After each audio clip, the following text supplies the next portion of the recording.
नमस्कार साथियों, आप लोगों का स्वागत है आपके अपने परिवार सफलतागंज में। जैसा कि आप लोगों को पता है कि परसेंटेज टॉपिक चल रहा है। लगभग 6 से 7 टाइप के क्वेश्चन इस टॉपिक में हो चुके हैं। तो हम फिर से एक बार जुड़ रहे हैं आपके साथ इस परसेंटेज का अगला टाइप लेके।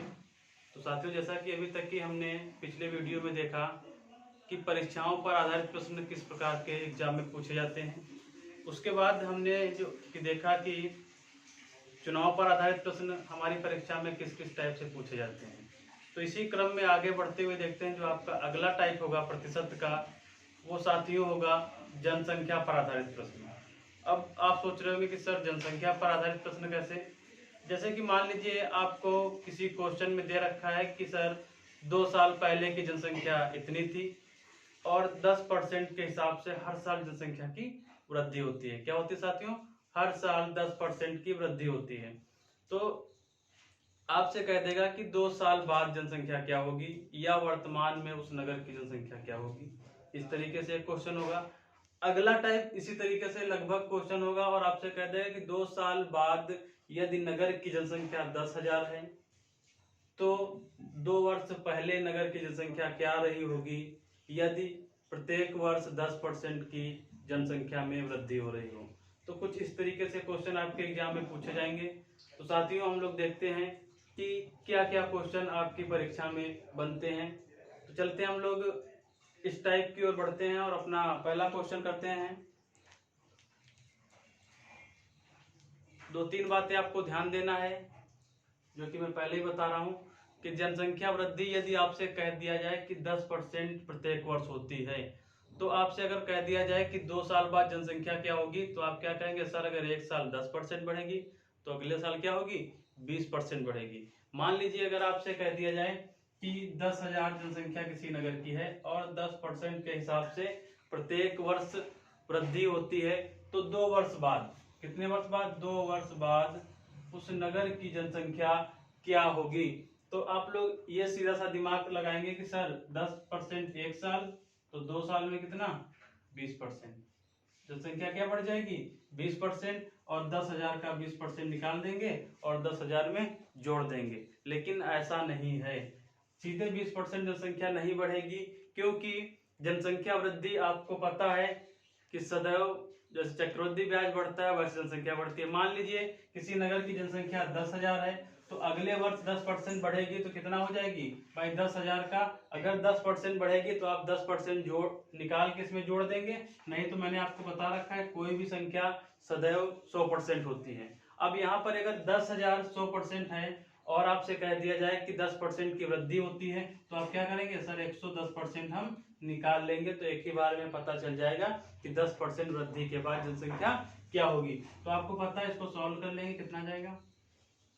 11,000। कहने का मतलब एक वर्ष बाद जो जनसंख्या है वो क्या हो जाएगी? 11,000 हो जाएगी। तो यहाँ पर अब एक वर्ष बाद जो जनसंख्या बढ़ेगी उसमें वो जनसंख्या वृद्धि करने में 11,000 लोगों का योगदान होगा। कहने का मतलब प्रत्येक वर्ष जो जनसंख्या बढ़ जाएगी उसको ऐड कर देंगे, तो अगले वर्ष वृद्धि होगी तो उस जनसंख्या से होगी जो अगले वर्ष निकल के आएगी। कहने का मतलब जो व्यक्ति अगले साल बढ़ जाएंगे वो भी तो अपनी भागीदारी करेंगे जनसंख्या वृद्धि में। तो ये बात सभी को समझ में आ रही होगी कि जनसंख्या वृद्धि का कॉन्सेप्ट क्या होता है। कहने का मतलब जैसे चक्रवृद्धि ब्याज निकालते हैं, पहले साल का ब्याज जोड़ देते हैं, तब हमारा जो अमाउंट होता है फिर उसको हम मूलधन मान के अगले वर्ष फिर उस पर हम लोग ब्याज प्राप्त करते हैं। उसी तरीके से यदि जनसंख्या 10,000 थी तो अगले वर्ष 11,000 हो जाएगी। अब जो अगले वर्ष जनसंख्या वृद्धि करेगी जनसंख्या, वह 11,000 जनसंख्या अगले वर्ष क्या करेगी? वृद्धि करेगी। तो इतना बात ध्यान देना है और आपको बिल्कुल जैसे जैसे क्वेश्चन में कहा जाएगा उसी टाइप से क्वेश्चन को आगे सॉल्व करना है। तो चलते हम लोग पहले क्वेश्चन की ओर। कह रहा है किसी नगर की जनसंख्या में, पहला क्वेश्चन आपका है किसी नगर की जनसंख्या में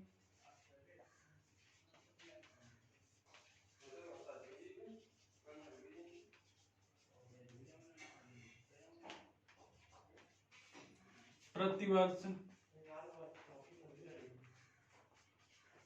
10% की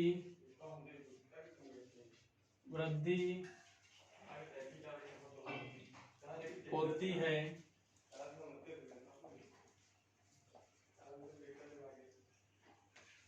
तो होती है, तो यदि नगर की वर्तमान जनसंख्या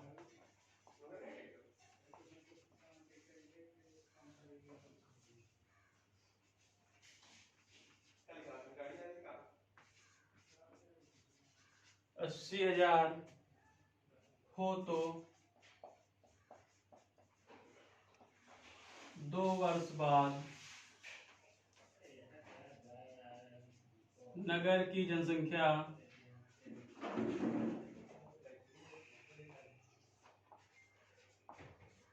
क्या होगी। तो साथियों हम देख रहे हैं इस क्वेश्चन में कह रहा है कि यदि वर्तमान में नगर की जनसंख्या 80,000 हो तो 2 वर्ष बाद उस नगर की जनसंख्या क्या होगी। जैसा कि इसमें दे रखा है कि 10% की वृद्धि होती है। तो मैंने अभी आपको एक तरीका बताया है कि मान लीजिए आपकी जनसंख्या कितनी है, 80,000। 80,000 ये वर्तमान में जनसंख्या है साथियों, क्या वर्तमान में जनसंख्या है। अब अगर 10% पहले साल बढ़ेगी तो आपको पता है कि 80,000 का 110% हो जाएगी। हो जाएगी कि नहीं हो जाएगी। तो ये एक साल बाद नगर की जनसंख्या क्या होगी, ये हो जाएगी। इसको सॉल्व करेंगे, एक साल बाद क्या जाएगी। लेकिन हमें बताना क्या है, 2 साल बाद। तो कहने का मतलब एक साल बाद नगर की जनसंख्या ये होगी, तो अब जो वृद्धि होगी इस जनसंख्या से होगी। तो इसको सॉल्व नहीं करेंगे, ऐसे ही लिखा रहने देंगे। अब देखिए फिर अगले साल वृद्धि होगी, फिर कितना होगा, 110%। तो यहां से ये हो जाएगा आपका 2 साल की जनसंख्या। समझ में आ रही बात। एक साल में 10% बढ़ा, तो यहाँ पर हमने एक साल का निकाल लिया। उसी के बाद अगर 2 साल की बात करेगा तो 2 साल, और 3 साल की बात करेगा फिर हम क्या करेंगे, 2 साल के बाद जितना वृद्धि हो सकता है तीसरे साल वो कह दे कि 5% की ही वृद्धि होती है, तो हम लोग 105% निकाल लेंगे। हो सकता है तीसरे वर्ष जनसंख्या में कमी भी हो सकती है, कोई महामारी आ जाए तो जिससे क्या होगा, जन्म दर से ज्यादा मृत्यु दर हो जाएगी। यदि जनसंख्या में कमी होगी तो आपसे यह भी कह सकता है कि 5% जनसंख्या तीसरे वर्ष कम हो गई। तो आप क्या करेंगे, जब कम हो गई तो 100 में से 5% माइनस करेंगे तो 95% लिखेंगे। ये बात सभी को समझ में आ रही होगी। जैसा कि मैंने आपको पहले ही बताया था, जब भी वृद्धि की बात करेगा 100 में प्लस कर देंगे, जब भी कमी की बात करेगा तो 100 में से माइनस कर देंगे। अब देखिए इसको सॉल्व कर लीजिए, यही आपका इस क्वेश्चन का आंसर होगा। देखिए 2 जीरो से 2 जीरो कट गए। आपको पता है 11 और 11 कितना होता है, 121। और ये 2 जीरो बच रहे हैं, इसको भी यहाँ पे हम नोट कर लेते हैं। उसके बाद 8 बच रहा है, 8 से गुणा कर देते हैं। 0 0 96,800। कहने का मतलब 2 वर्ष बाद उस नगर की जनसंख्या जो निकल के आएगी वो 96,800 आएगी। बहुत ही सिंपल है, आप समझ पा रहे होंगे कि ये वर्तमान में 80,000 जनसंख्या थी। पहले वर्ष 10% की वृद्धि होगी, फिर अगले वर्ष क्या हुआ, 10% की वृद्धि होगी। अब इस वृद्धि के बाद जो जनसंख्या निकल के आएगी वो हमारी 2 वर्ष की जनसंख्या होगी। इसी तरीके से यदि आपसे इसी क्वेश्चन को थोड़ा सा समझ लीजिए, अभी अगला टाइप होगा कि आपसे कहते हैं कि 2 वर्ष बाद की जनसंख्या 96,800 है। 2 वर्ष बाद की जनसंख्या 96,800 है। और यदि प्रत्येक वर्ष 10% की वृद्धि होती है कि दो वर्ष पूर्व की जनसंख्या क्या होगी, आपसे ये पूछ लेता है। तो आप क्या करेंगे, आपको ये दे रखा होगा, क्वेश्चन में ये दे रखा होगा, तो आप इसको क्या करेंगे, इसको मान लेंगे x। मान लीजिए 2 वर्ष पहले की जनसंख्या क्या थी, x मान लीजिए, y मान लीजिए, कुछ भी मान लीजिए। तो यहाँ पर अगर ये x थी, x से बढ़ते बढ़ते हम यहाँ पहुंच के आ गए, फिर इसको हम सॉल्व कर लेंगे, यहाँ से हमारी x की वैल्यू निकल के आ जाएगी। ये होगा 2 वर्ष पूर्व का कॉन्सेप्ट। यदि आपसे 2 वर्ष पूर्व की पूछ लेता है या 2 वर्ष बाद की देखकर आपसे वर्तमान की पूछ लेता है, तो समझ में आ रहा होगा। अगला टाइप करिए, अगला क्वेश्चन को सभी लोग नोट करते रहिए साथ में और अपने नोट्स को बनाते रहिए।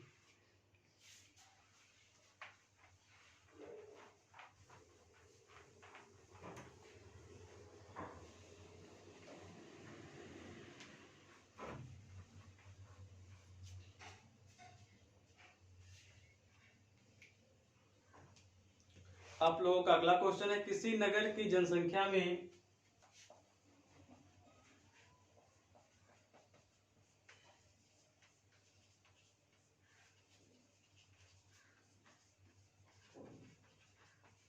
पहले वर्ष 10% की वृद्धि,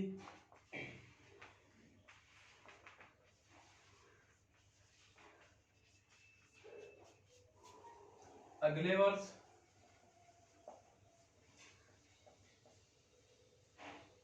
15% की कमी, अगले वर्ष 15% की कमी,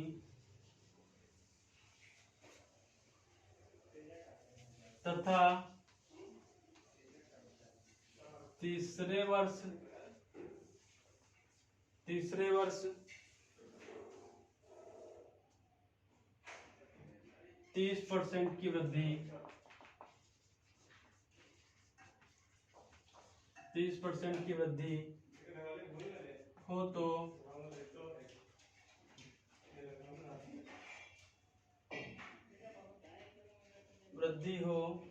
तो यदि नगर की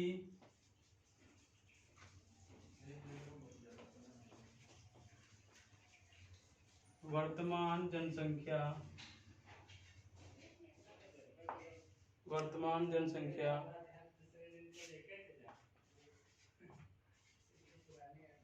1,00,000 हो तो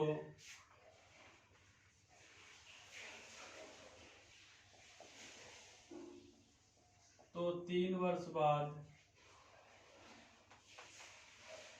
नगर की जनसंख्या क्या होगी?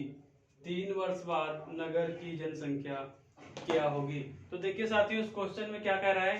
कह रहा है कि किसी नगर की जनसंख्या में पहले वर्ष 10% की वृद्धि, अगले वर्ष 15% की कमी। जैसा कि मैंने अभी आपको समझा रखा है कि कमी भी जनसंख्या में हो सकती है, कोई महामारी आ जाए या कोई वैसी समस्या हो जाए जिससे क्या हो कि जन्म दर से ज्यादा मृत्यु दर हो जाए, तो जनसंख्या में क्या होगा?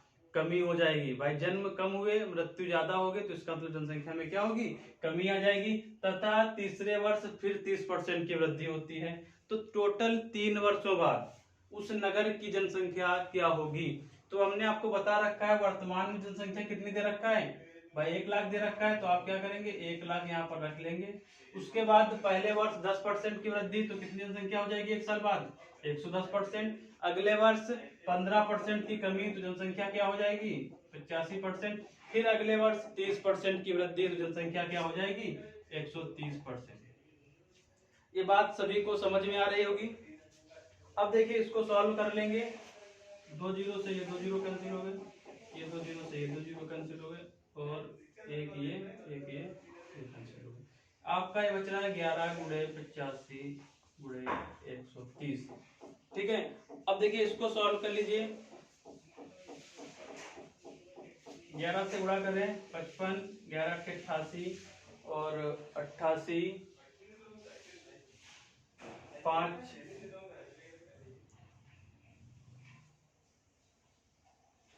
93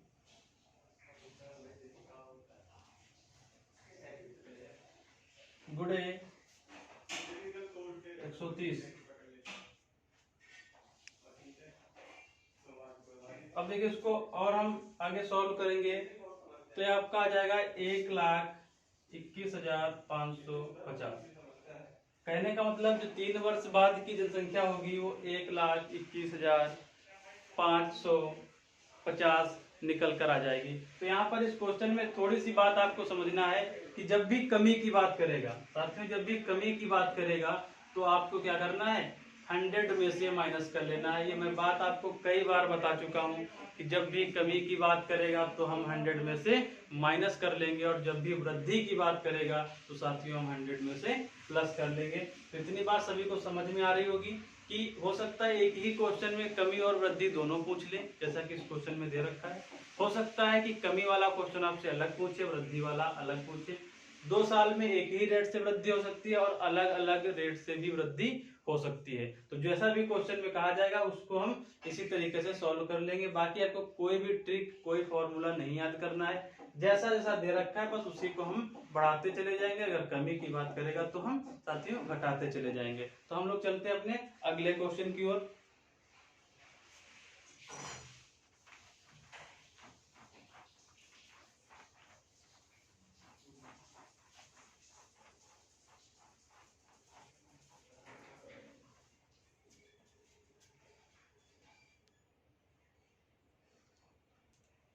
अब देखिए इस क्वेश्चन में वर्तमान जनसंख्या जो है, क्वेश्चन को थोड़ा सा हम छोटा सा लिखते हैं, पूरा क्वेश्चन नहीं लिखना है। वर्तमान जनसंख्या ये आपको दे रखी है 1,58,400 और कह रहा है कि पहले वर्ष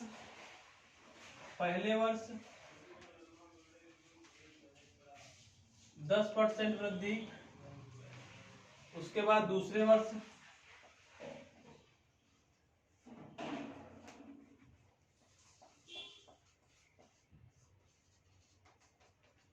दूसरे वर्ष 20% की वृद्धि, 20% की वृद्धि। तो 2 वर्ष पूर्व, तो 2 वर्ष पूर्व नगर की जनसंख्या क्या होगी।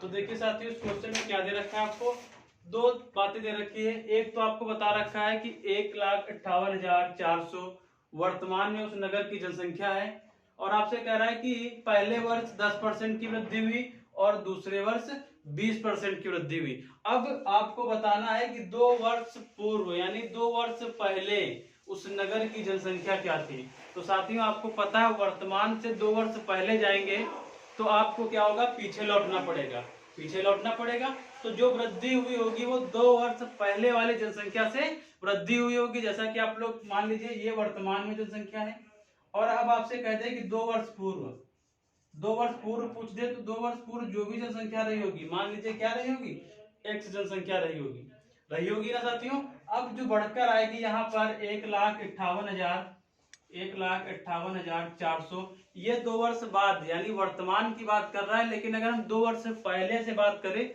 तो ये 2 वर्ष बाद की जनसंख्या साथियों। तो यहाँ पर अगर x थी, x से बढ़ते बढ़ते कितनी हो गई, 1,58,400। तो अब x में वृद्धि कितनी हो, पहले साल 10% की, तो आपको पता है कि 110% हो जाएगा, पहले साल वृद्धि हो गई। अब अगले साल जो वृद्धि होगी वो इस जनसंख्या से होगी। तो यहाँ पर अगले साल कितना वृद्धि दे रखा है, 20%। तो आप क्या करेंगे भाई, 120% निकल लेंगे।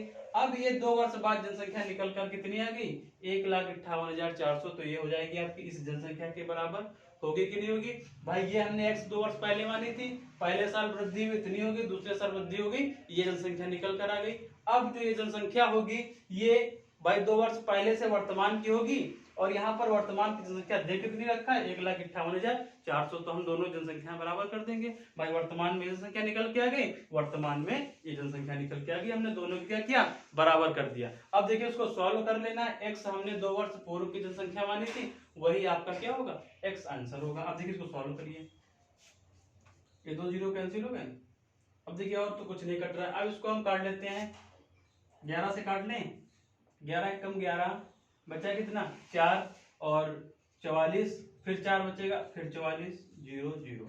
इसी तरीके से हम लोग इसको 12 से काट लेते हैं। आपको पता है 12 का स्क्वायर क्या होता है, 144, या 12 कम 12 बचा 2, 12 दूना 24, और ये 2 0 आपके, ठीक है। अब देखिए यहाँ पर क्या बच रहा है, x और नीचे 100, 100 का क्रॉस मल्टीप्लाई होगा, यहाँ पर कुछ नहीं, x के साथ 1 हो जाएगा x, और 100 का इधर गुणा हो जाएगा, 1200 गुणे 100, ये कितना आ जाएगा,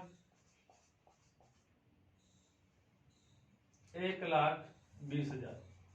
कहने का मतलब जो 2 वर्ष पहले जनसंख्या थी वो साथियों 1,20,000 थी, और वर्तमान में कितनी है, 1,58,400। तो समझ में आ रहा होगा, इस टाइप से क्वेश्चन आपकी परीक्षा में पूछा जाएगा। आपको वर्तमान में दे रखा है और आपसे कह दिया जाए कि 2 वर्ष पूर्व की जनसंख्या क्या होगी, तो आप क्या करेंगे, 2 वर्ष पूर्व की जनसंख्या मान लेंगे x, और x से बढ़ते बढ़ते वर्तमान में जो जनसंख्या दे रखी होगी उसको हम बराबर करके इस क्वेश्चन को सॉल्व कर लेंगे। बहुत ही आसान क्वेश्चन है, आपको केवल एक इक्वेशन बनानी है और हर एक क्वेश्चन का जवाब आपको यही से मिल जाएगा। कोई भी ट्रिक, कोई भी तरीका आपको बिल्कुल रटना नहीं है। रटने के लिए आपके पास जीएस बहुत है, उसी को रट्टा मारिए। इस मैथ को समझते चलिए बिल्कुल बेसिक से। आप अगर क्वेश्चन की भाषा को समझ लेते हैं फिर आपको याद करने जैसी कोई चीज नहीं रहेगी, जैसा कॉन्सेप्ट मैं पढ़ाऊंगा। बाकी ट्रिक्स आपको बुक में बहुत सारी मिल जाएंगी, आप वहां से पढ़ सकते हैं, बट याद नहीं रहेंगी, ये तो 100% तय है, क्योंकि परीक्षा में इतना प्रेशर होता है ना, जो चीजें याद होती हैं वो तो याद नहीं आती हैं, तो ट्रिक वहां याद आने वाली बिल्कुल नहीं। अब इस क्वेश्चन को अगर आप अच्छे से प्रैक्टिस कर लेंगे तो इसी क्वेश्चन को आप जल्द से जल्द कम से कम समय में वहां पर सॉल्व कर लेंगे। तो बेसिक सा कॉन्सेप्ट पढ़िए, बिल्कुल भाषा को समझिए, क्वेश्चन कह क्या रहा है, जैसा भी वो क्वेश्चन कह रहा है वैसा आप करते जाइए, आपका आंसर बहुत ही आसानी से आ जाएगा। साथियों अगले क्वेश्चन की ओर हम लोग बढ़ते हैं, देखते हैं अगला क्वेश्चन आपका किस टाइप का है।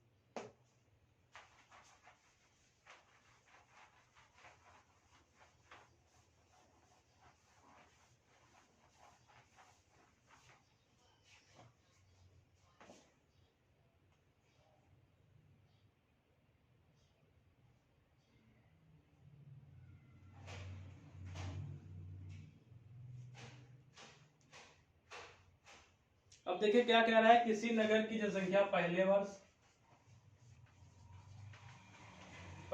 क्या हो रहा है कि 10% की वृद्धि हो रही है। दूसरे वर्ष क्या हो रहा है 30% की वृद्धि। और तीसरे वर्ष 20% की कमी यदि 3 वर्ष बाद नगर की जनसंख्या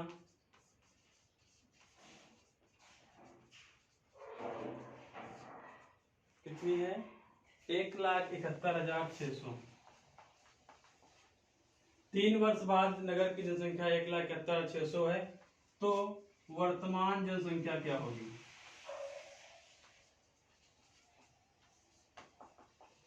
तो साथियों आपको बताना है कि वर्तमान में उस नगर की जनसंख्या क्या होगी। जैसा कि अभी हमने इससे पहले क्वेश्चन सॉल्व किया था, वहां 2 वर्ष बाद की बात कर रहा था और यहाँ पर 3 वर्ष बाद की। तो मान लीजिए वर्तमान में जनसंख्या x रही होगी, क्या रही होगी साथियों x रही होगी। अब जो जनसंख्या में वृद्धि होगी वो x में होगी, x कुछ भी रहा होगा। x से अगर वृद्धि होगी पहले साल 10% की, कितना हो जाएगा 110%। इसी तरीके से अगले साल फिर 30% की वृद्धि होगी तो कितना हो जाएगा 130%।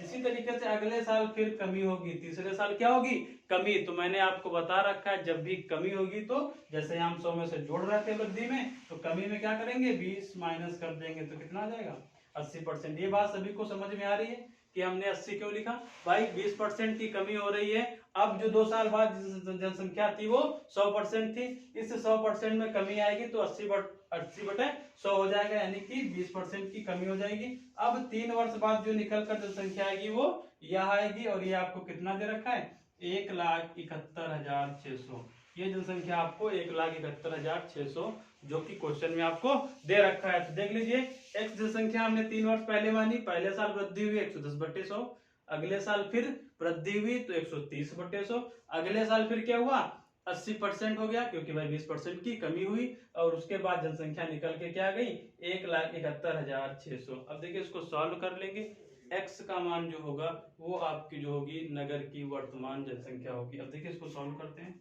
2 जीरो कैंसिल हो गए और 1 जीरो ये कैंसिल हो गया, 11 से इसको काट देते हैं, 11 एकम 11 और बचे कितना 6, 11 बचे 55, 66, 11 6 बार जाएगा 66। अब 13 से काट देते इसको, 13 1 के 13 और 2 बचेगा 26, ठीक है। और कुछ कैंसिल हो रहा है, 4 से काट देते इसको, 8 से सीधे काटते हैं इसको, 8 1 के 8, 4 12, 8 5 40, 150। अब देखिए यहाँ पर कितना बचा है x/100 हमारा ये रहेगा और 1 जीरो हमारा ये भी बच रहा है, बराबर में कितना रहा 150। कुछ नहीं होता है 1 मान लेते हैं, क्रॉस मल्टीप्लाई हो जाएगा तो x का 1 के साथ गुणा करेंगे क्या आ जाएगा साथियों, x बराबर 150 का 1000 से गुणा होगा तो कितने 1 2 3 जीरो, 1 2 3 जीरो लग जाएंगे, कितना आ जाएगा 1,50,000। कहने का मतलब x का मान जो होगा वो 1,50,000 निकल के आएगा। ये हमारी उस नगर की क्या थी वर्तमान जनसंख्या थी साथियों। तो इस क्वेश्चन को भी हमने उसी तरीके से सॉल्व कर लिया जितने भी क्वेश्चन आपके जनसंख्याओं पर आधारित क्वेश्चन आएंगे सब में आप एक ही तरीका लगाएंगे और इसी तरीके से वृद्धि और कमी करते चले जाएंगे और आपका आंसर बहुत ही आसानी से आ जाएगा। अब देखिए, ये तो हो गए आपके जनसंख्याओं पर आधारित क्वेश्चन। लगभग लगभग मैंने सब कुछ आपको बता दिया। इसमें ये 3-4 टाइप के क्वेश्चन इसमें पूछे जाते हैं, इससे ज्यादा इसमें और पूछ भी क्या सकता है साथियों। या तो आपको वर्तमान में दे रखा होगा, 2 वर्ष बाद की पूछेगा, वर्तमान में दे रखा है 2 वर्ष पहले की पूछेगा, वो 2 वर्ष पहले की दे रखा है वर्तमान में पूछेगा, 2 वर्ष पहले की दे रखा है हो सकता है 2 वर्ष बाद की पूछे, तो 4 वर्ष हो जाएंगे। हालांकि 3 से ज्यादा नहीं होगा क्योंकि फिर बहुत लंबा क्वेश्चन हो जाएगा, ऐसा क्वेश्चन परीक्षा में नहीं पूछा जाएगा। 2 से 3 वर्ष की बात ही इस क्वेश्चन में करी जाएगी। तो साथियों, इस तरीके के क्वेश्चन आपको बहुत ही आसानी से समझ में आ गया होगा। अब हम लोग देखते हैं इसी टाइप से, बिल्कुल यही तरीका होगा आपका, यही कॉन्सेप्ट आपको लगाना है। आपसे वस्तु की बात करेगा। मान लीजिए आपने एक बाइक खरीद रखी है, एक बाइक खरीद रखी है और आपसे कह देगा कि उस बाइक की कीमत में प्रत्येक वर्ष 10% की कमी आती है। क्योंकि आपको पता है कोई भी वस्तु आप नहीं खरीदते हैं तो उसमें कमी ही आनी है, वृद्धि नहीं आनी है। अगर कोई भी वस्तु आप खरीदते हैं, अगर प्रॉपर्टी की बात ना करें, जमीन की बात ना करें, उसमें वृद्धि होगी। अगर आप कार लेते हैं, स्कूटर लेते हैं, फ्रिज लेते हैं, कूलर लेते हैं, तो जैसे जैसे पुराना होगा वैसे वैसे साथी उसमें हमेशा कमी ही आएगी। तो कमी का ही क्वेश्चन पूछा जाएगा। लेकिन ध्यान देने वाली बात उसमें भी है, जो कमी आएगी वो किस तरीके से आएगी। तो आप लोगों को पता है कि अगर 10% की कमी आएगी तो 2 वर्ष में क्या 20% हो जाएगा? जी बिल्कुल नहीं होगा। क्योंकि मान लीजिए आपने 50,000 रुपए का कोई स्कूटर खरीद रखा है या बाइक खरीद रखी है। अगर आपसे कह दिया जाए कि 10% की प्रत्येक वर्ष कमी होती है तो 2 वर्ष बाद उसकी कीमत क्या बचेगी या क्या होगी। तो आपको पता है कि सर 50,000 रुपए का मैंने स्कूटर खरीदा था और 10% अगर पहले साल कमी होगी तो 10% अगर हम 50,000 का निकालते हैं तो साथियों कितना आएगा? 5,000। कहने का मतलब 1 वर्ष बाद उस स्कूटर या उस बाइक की कीमत क्या होगी मेरे प्यारे प्यारे बच्चों? 45,000। कितना होगी? 45,000। अब जो अगले वर्ष कमी की बात करेंगे तो हम 50,000 से कमी नहीं करेंगे, क्योंकि अब 1 साल बाद हमारे उस स्कूटर या उस बाइक की कीमत साथियों कितनी होगी? 45,000। तो अगले वर्ष जो कमी होगी वो 45,000 से होगी। तो यहाँ से समझ में आ रहा है कि जैसे जनसंख्या में वृद्धि हो रही थी चक्रवृद्धि ब्याज के रेशियो में, उसी तरीके से जो कमी होगी वो वस्तुओं में भी इसी तरीके से चक्रवृद्धि ब्याज के तरीके से होगी। तो देखते हैं 2 क्वेश्चन हम इस पे सॉल्व करते हैं। अभी आपको समझ में आ जाएगा कि आखिर क्वेश्चन पूछा कैसा जाता है।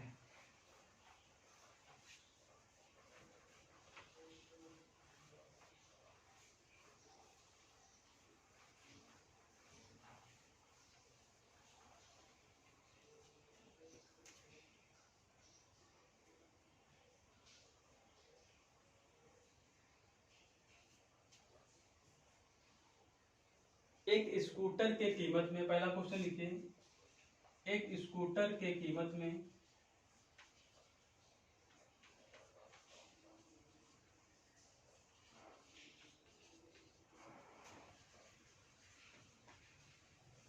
प्रत्येक वर्ष 10% की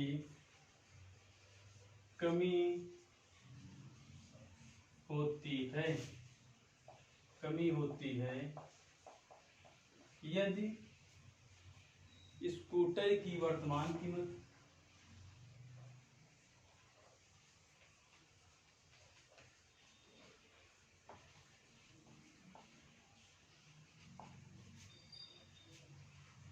50,000 रुपए, 50,000 रुपए हो तो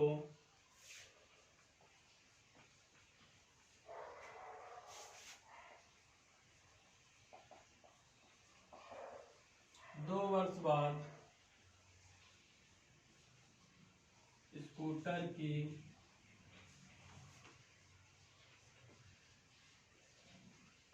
कीमत क्या होगी। देखिए क्वेश्चन में क्या कह रहा है कि स्कूटर की जो कीमत है, एक स्कूटर की कीमत में प्रत्येक वर्ष 10% की कमी होती है। यदि स्कूटर की वर्तमान कीमत 50,000 रुपए हो तो 2 वर्ष बाद इसकी कीमत क्या होगी। तो जैसा कि मैंने अभी आपको क्वेश्चन बता रखा है, समझा रखा है कि वर्तमान में जो भी संख्या होगी, जनसंख्या में संख्या और स्कूटर या वस्तु में कीमत, अब ये कीमत हमने स्कूटर की वर्तमान में पता है कि सर 50,000 रुपए कीमत थी।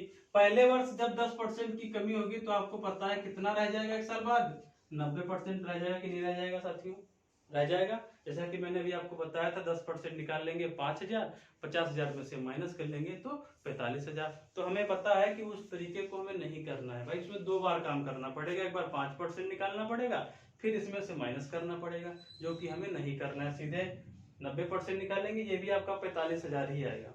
अब एक वर्ष बाद जो स्कूटर की कीमत होगी वो यह होगी। अब इसके बाद जब अगले वर्ष बात होगी तो जो कमी होगी वो इस कीमत में होगी साथियों, क्या 45,000 में कमी होगी। तो हमने फिर क्या किया, 90% कर दिया।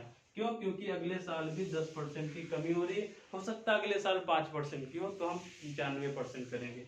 जैसा भी क्वेश्चन में कहा जाएगा बिल्कुल वैसे ही हमको इस क्वेश्चन को सॉल्व करना है। आप देखिए इसको सॉल्व कर लेते हैं। ये जो निकल के आएगा वो 2 वर्ष बाद जो कीमत होगी वो निकल कर आ जाएगी। अब देखिए इसको सॉल्व करते हैं हम लोग। 2 जीरो ये कैंसिल हो गए, 2 जीरो कैंसिल हो गए, 9 का 9 से गुणा 81, 1 2 जीरो लगा लेंगे, गुणे में 5। अब देखिए इसको सॉल्व करेंगे, 5 से गुणा करें इसको, 5 1 5 और 5 8 40। कहने का मतलब 2 वर्ष बाद उस स्कूटर की कीमत 40,500 रुपए साथियों हो गई। कितनी हो गई? 40,500 रुपए। तो समझ में आ रहा होगा, बहुत ही आसानी से हम निकाल लिए 2 वर्ष बाद स्कूटर की कीमत। स्कूटर की जगह कोई भी वस्तु हो सकती है, कोई भी मशीन हो सकती है, कोई भी वस्तु की बात कर सकता है आपसे। अब देखिए कभी कभी क्या होगा, कमी हो सकती है और 3 वर्ष की बात कर सकता है, ज्यादातर आपसे 2 वर्ष की बात करेगा और ज्यादा से ज्यादा 3 वर्ष की, इससे अलावा और कुछ नहीं पूछेगा। अब यहाँ पर आपको ये दे रखा है, हो सकता है कभी कभी वर्तमान में दे रखा हो, आपसे कह दे कि 2 साल पहले उस स्कूटर की कीमत क्या रही होगी, या आपसे कह दे कि आपके पास एक स्कूटर है जो वर्तमान में 50,000 रुपए का है और हर साल 10% की कमी होती है, तो 2 वर्ष पहले आपने उस स्कूटर को कितने रुपए में खरीदा था। तो आप क्या करेंगे भाई, हमने अभी आपको बता रखा है वर्तमान में आपके पास 50,000 रुपए का स्कूटर है। कितने का? 50,000 रुपए का। और आपसे कह दिया कि 2 वर्ष पहले आपने खरीदा था और हर साल 10% की कमी होती तो 1 रुपए का मान लेंगे खरीदा था। अब कमी होगी तो 90/100 गुणे 90/100 ये निकाल देंगे। तो यहाँ से आपको पता चल जाएगा कि मैंने 2 वर्ष पहले स्कूटर को कितने का खरीद रखा होगा। समझ में आ रही बात सभी को? लेकिन इस क्वेश्चन में ऐसा नहीं कहा गया, वो वर्तमान की बात कर रहा है। तो वर्तमान में हमने 50,000 रुपए रख लिए और इसको हमने 2 वर्ष बाद की कीमत यहाँ से निकाल दिया है। ठीक है,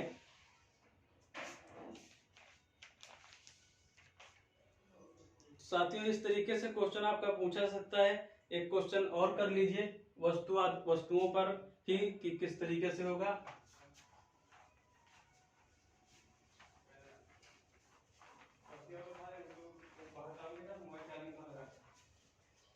जैसे कि आपसे कह दिया जाए कि एक मशीन की कीमत, एक मशीन है, कीमत 6,250 रुपए, 6,250 रुपए है। पहले वर्ष कमी होगी इसमें, पहले वर्ष 10% की कमी हुई,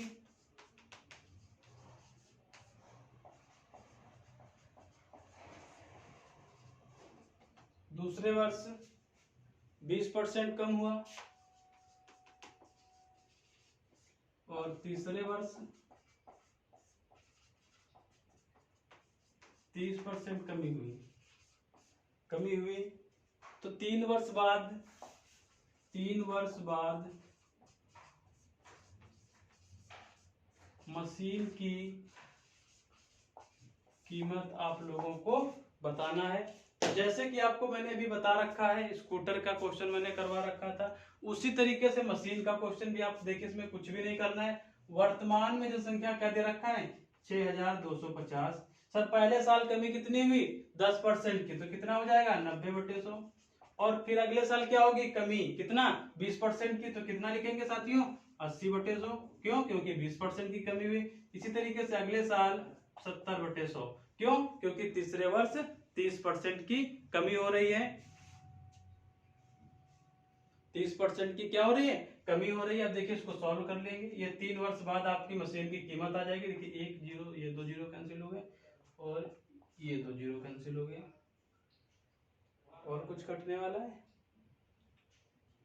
देखिए इसको काट लेते हैं, और 25 से काट लेते हैं इसको। 25 चौको 100 और 25 25 625। और कुछ कटने वाला? 4 से इसको काट लेते हैं, 2 बढ़ जाएगा। अब नहीं कटेगा कुछ। 9 और 2 7।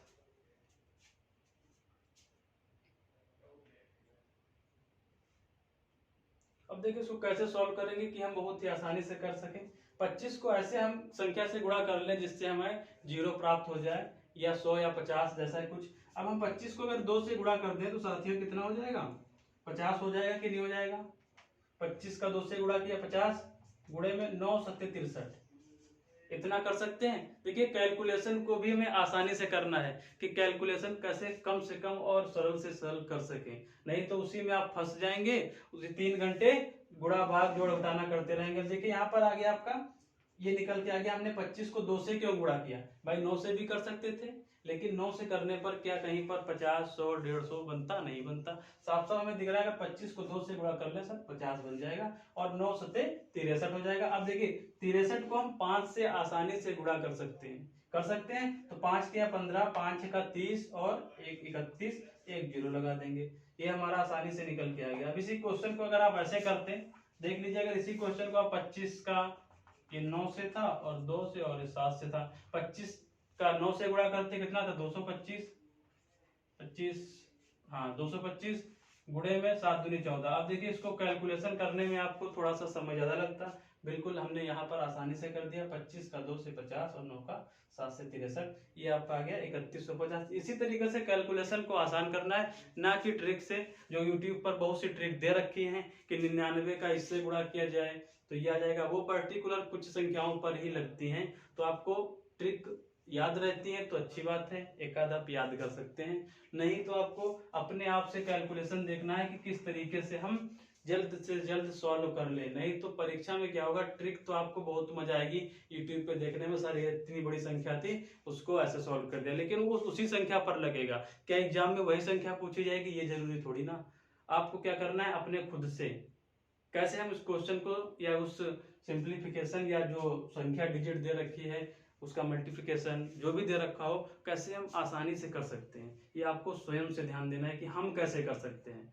यूट्यूब पे कैसे बताया जा रहा है इससे में नहीं मतलब है, ट्रिक कैसे दे रखी है उससे हमसे नहीं मतलब है। क्या वो तुमको याद रहती है? अगर याद रहती है तो याद कर लीजिए, नहीं याद रहती है तो तुम्हें क्या याद रहता है, ये सोचना है आपको कि तुम कैसे कर सकते हो कम से कम समय में। तो अपने हिसाब से आपको करना है, क्योंकि हर एक व्यक्ति का अलग मेंटेलिटी या कैलकुलेशन की स्पीड सबकी अलग अलग होती है। कुछ लोग बड़े से बड़े कैलकुलेशन दिमाग में कर लेते हैं, कुछ लोग नहीं कर पाते हैं। तो जितना ज्यादा करेंगे बस उतना ज्यादा आसान होगा, उतनी प्रैक्टिस कर लेंगे कि आपको बिल्कुल आसान हो जाएगा। जितना जल्दी करना है तो आपको उतनी ही प्रैक्टिस करनी पड़ेगी, ठीक है, क्योंकि जब तक आप प्रैक्टिस नहीं करेंगे तब तक कुछ नहीं होने वाला। हमने आपको इतना सा पढ़ा दिया, केवल एक एक दो दो क्वेश्चन हर टाइप के करवाए, केवल मैंने आपको सिखा रखा है कि क्वेश्चन कैसे आ जाएंगे, आप सीख लीजिए। लेकिन अगर आपको याद रखना है या इस पे स्पीड करनी है तो आपको प्रैक्टिस करनी पड़ेगी। साथियों आप लोगों को पता है कि आप घी कितना भी पी लें पहलवानी नहीं आएगी। पहलवानी करने के लिए आपको प्रैक्टिस करना पड़ेगा, अखाड़े में उतरना पड़ेगा।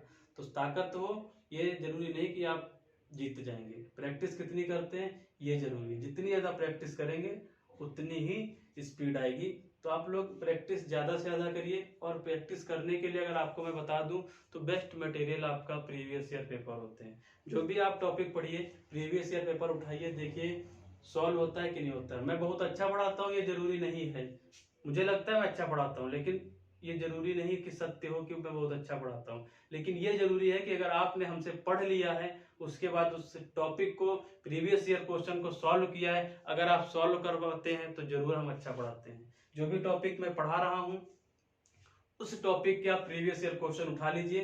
अगर आप 90% या उससे ज्यादा सॉल्व कर पाते हैं तो मान लीजिए हम अच्छा पढ़ाते हैं। कोई भी टीचर हो अच्छा तब पढ़ाता है जब आप उसके पढ़ाए क्वेश्चन से उस टॉपिक को क्लियर कर लेते हैं। तो एक एक टाइप से मैं आपको अलग अलग इसीलिए सिखा रहा हूँ कि आप हर एक क्वेश्चन को समझ लीजिए कि भाई कितना क्या पूछा जाता है किसी भी एग्जाम में।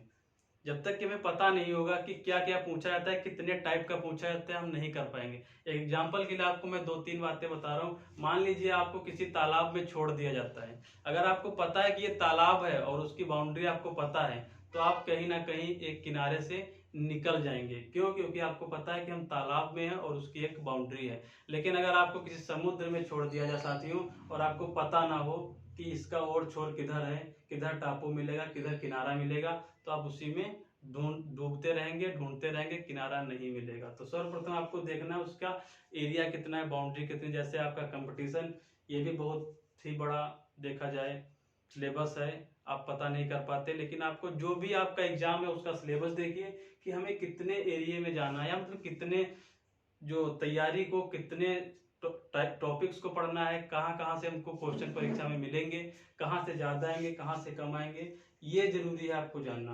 कि परसेंटेज आप पढ़ रहे हैं तो परसेंटेज आपको पता ही नहीं कि कितने टाइप के क्वेश्चन आएंगे। उठाया वो 150 क्वेश्चन, 200 क्वेश्चन लिखे हुए हैं, आपने 10 क्वेश्चन सॉल्व किए, अब समझ में नहीं आ रहा है कितने टाइप के हमारे हो गए, कितने टाइप के हमारे छूट गए, या परीक्षा में और क्या क्वेश्चन बनेंगे। इसीलिए मैं बार बार कहता हूँ कि नोट्स बनाइए। अगर आप नोट्स बना लेंगे तो आपको एक बात का तो आइडिया रहेगा कि परसेंटेज में कितने क्वेश्चन पूछे जाएंगे, कितने टाइप से पूछे जाएंगे। आपने उठाया, सॉल्व किया, देखा, समझ में आएगा कि हाँ सर 12 टाइप के क्वेश्चन थे, 11 टाइप के क्वेश्चन थे। उसके बाद आपने सॉल्व करना शुरू किया प्रीवियस ईयर। अब एक आध क्वेश्चन नए बनते भी एग्जाम में हैं, मान लीजिए बनते हैं, आप नहीं पढ़े, नहीं आता है, तो आप प्रयास करिए, नहीं तो छोड़ दीजिए। क्योंकि ये आपको भी पता है कि 100% मेरिट कभी नहीं जानी है। 50 क्वेश्चन में 50 आना जरूरी नहीं है, लेकिन 45 आ जाएं और सही समय में आ जाएं तो 45 क्वेश्चन आपके लिए बहुत हैं, ना कि 48 क्वेश्चन। आपने 48 क्वेश्चन तो कर लिए साथियों, समय ज्यादा लग गया, कोई जरूरत नहीं। तो एग्जाम में आपको ये भी ध्यान देना है कि हमें क्या करना है और क्या छोड़ना है।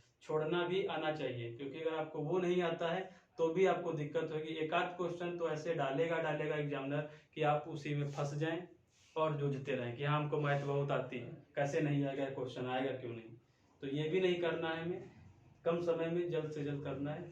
तो इसीलिए कहता हूँ कि नोट्स बनाइए और अच्छे से पढ़ाई करते रहिए, और सिलेबस पे बहुत ध्यान दीजिए कि सिलेबस आखिर क्या है, क्या पढ़ना है। प्रीवियस ईयर, जैसा कि मैंने बताया, बेस्ट मटेरियल होता है प्रैक्टिस के लिए, तो प्रीवियस ईयर आप जरूर सॉल्व करिए। तो साथियों आज की क्लास इतनी ही। आगे जो आपका अगला टाइप होगा वो होगा मिश्रण पर आधारित। कहने का मतलब वो एलिगेशन जब मिश्रण पढ़ेंगे वहां भी उस क्वेश्चन को आप सॉल्व करेंगे और प्रतिशत में भी सॉल्व करेंगे, क्योंकि वहां बात परसेंटेज की आएगी, तो वो क्वेश्चन आपका परसेंटेज का भी होगा। तो अगला जो टाइप होगा आपका वो मिश्रण पर आधारित होगा। तो साथियों आज के लिए इतना ही। नमस्कार, जय हिंद।